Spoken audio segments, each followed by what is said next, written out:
सोचिए जरा, क्या लगभग 100 साल पुराने कुछ नंबर्स हमें आज भी ऐसी कहानी सुना सकते हैं जिससे आगे बढ़ने के रास्ते बंद हो जाते हैं? बिल्कुल सुना सकते हैं। आज हम थोड़ा हिस्टोरिकल डिटेक्टिव बनने वाले हैं। सिर्फ एक डॉक्यूमेंट 1931 की सेंसस का इस्तेमाल करके हम एक कम्युनिटी के रहस्य को सुलझाएंगे और ये देखेंगे कि कैसे डेटा जो आमतौर पर ड्राई लगता है वो हमारे आसपास के सोशल स्ट्रक्चर्स की छिपी हुई सच्चाइयों को सामने ला सकता है। ये जो कंक्लूजन है ये 1931 सेंसस के एनालिस्ट का था। काफी पावरफुल स्टेटमेंट है ना? लेकिन वो इस नतीजे पर आखिर पहुंचे कैसे? ऐसा क्या था उन ठंडे बेजान से लगने वाले आंकड़ों में? कौन से क्लूज छिपे थे? चलिए साथ में मिलकर सबूतों की जांच करते हैं। एक एक आंकड़े को परखते हैं ताकि इस हैरान कर देने वाले दावे के पीछे का लॉजिक समझ में आ सके। हमारी पूरी इन्वेस्टिगेशन का जो बेस है वो सिर्फ एक डॉक्यूमेंट है, 1931 की सेंसस। सोच के देखिए, ये वो जमाना था जब कंप्यूटर या बिग डेटा जैसी चीजें नहीं थीं। उस दौर में ये समाज की एक तस्वीर खींचने का मतलब एक बहुत बड़ा एफर्ट था। और इसी के पन्नों के अंदर चड़ार समुदाय का जिक्र मिलता है, जो हमें उनकी दुनिया में झांकने का एक अनोखा मौका देता है। तो चलिए एक हिस्टोरियन वाला लेंस लगाते हैं और इसे थोड़ा और करीब से देखते हैं। ओके, तो सीधे नंबर्स पर आते हैं। चड़ार समुदाय की कहानी को अगर समझना है तो सबसे पहले उन बेसिक फैक्ट्स को जानना पड़ेगा जो सेंसस हमें बताती है। ये समझ लीजिए वो फाउंडेशन है जिस पर हम अपनी पूरी इन्वेस्टिगेशन खड़ी करेंगे। तो सबसे पहला और सबसे इम्पॉर्टेंट नंबर, उस टाइम के सेंट्रल प्रोविंसेस और बरार में चड़ार समुदाय की टोटल पॉपुलेशन रिकॉर्ड की गई थी 26,986। अब ये कोई बहुत बड़ी संख्या नहीं है अगर कहा जाए तो, लेकिन हमारी कहानी का स्टार्टिंग पॉइंट यही है। अच्छा, अब यहाँ से कहानी थोड़ी इंटरेस्टिंग होती है। इन नंबर्स को देखिए, पुरुष और महिलाओं के बीच ऑलमोस्ट परफेक्टली बैलेंस्ड फिगर। ये सिर्फ एक स्टैटिस्टिकल कोइंसिडेंस नहीं है।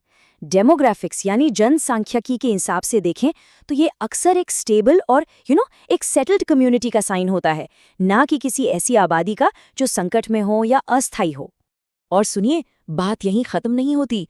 जब इन आंकड़ों को पिछली सेंसस से कंपेयर किया जाता है तो एक सिग्निफिकेंट पॉपुलेशन ग्रोथ दिखती है। इससे वो आइडिया और भी पक्का हो जाता है कि एक हेल्दी और नेचुरली बढ़ रही कम्युनिटी थी।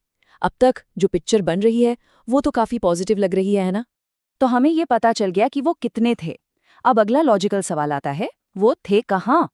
ज्योग्राफी यानी भूगोल इस पजल का एक बहुत ही इंपॉर्टेंट हिस्सा है।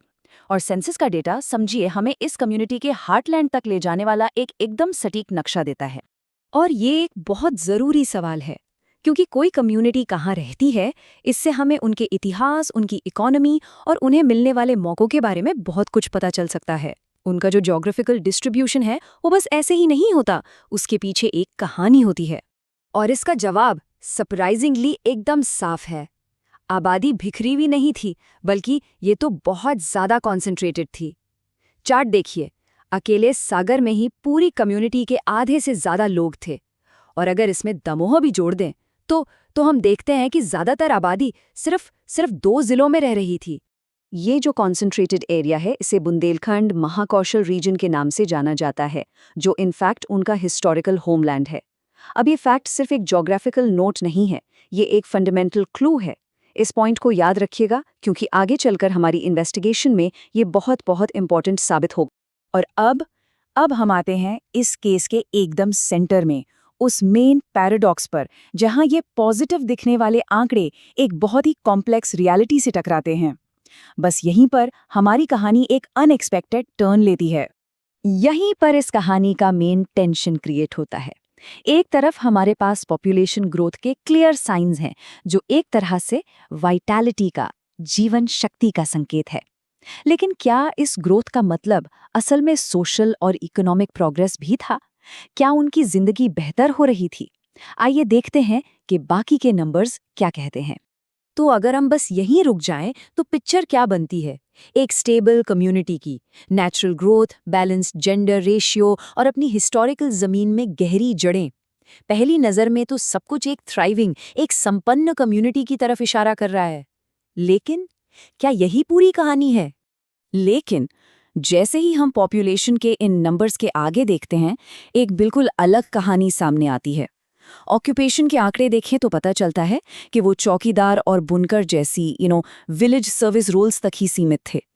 एजुकेशन और हेल्थ के आंकड़े एक कड़वी सच्चाई बताते हैं, खासकर महिलाओं के लिए, जो सबसे ज्यादा वंचित थीं। और शायद सबसे ज्यादा चौंकाने वाली बात, इतने सोशल ऑपरेशन के बावजूद लगभग सभी ने खुद को हिंदू के रूप में ही रजिस्टर कराया। तो ये सब मिलाकर हमें क्या बताता है? देखिए, डेटा एक बहुत ही सख्त सोशल स्ट्रक्चर की तरफ इशारा कर रहा है। इन सर्विस रोल्स पर उनकी जो इकोनॉमिक डिपेंडेंसी थी, वो सोशल प्रेशर के साथ मिलकर एक ऐसी अदृश्य दीवार बना रही थी जिसने बदलाव को बेहद मुश्किल बना दिया था, चाहे वो पेशे में बदलाव हो या धर्म में। और बस यहीं पर यह सारे क्लूज, ज्योग्राफी, डेमोग्राफिक्स, ऑक्यूपेशन हमें आखिरकार उसी शॉकिंग कंक्लूजन पर ले आते हैं जिस पर सेंसस के एनालिस्ट्स पहुंचे थे।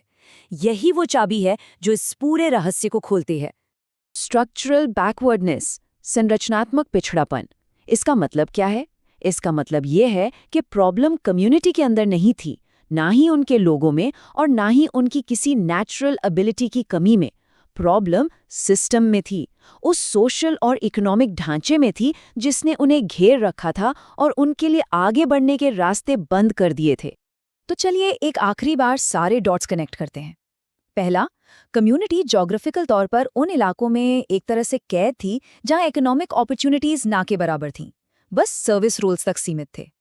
दूसरा, उसी एरिया के अंदर उन्हें एजुकेशन और हेल्थ जैसी बेसिक चीजों से सिस्टमैटिकली बाहर रखा गया था।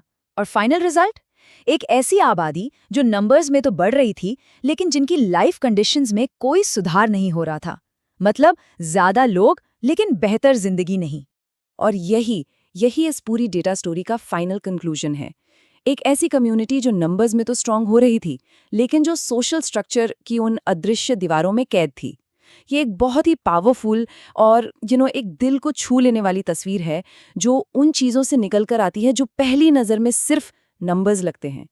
और ये हमें आज के लिए एक बहुत इम्पॉर्टेंट सवाल के साथ छोड़ जाता है। ये हिस्टोरिकल डॉक्यूमेंट एक पावरफुल रिमाइंडर है कि सोशल स्ट्रक्चर्स लोगों की किस्मत को शेप देने में कितने ताकतवर हो सकते हैं। ये हमें सोचने पर मजबूर करता है कि आज ऐसी कौन सी अदृश्य दीवारें, ऐसे कौन से स्ट्रक्चर्स मौजूद हैं जो कुछ ग्रुप्स के लिए आगे बढ़ने के रास्तों को बंद करते हैं। ये एक ऐसी बात है जिस पर सोचना वाकई में ज़रूरी है।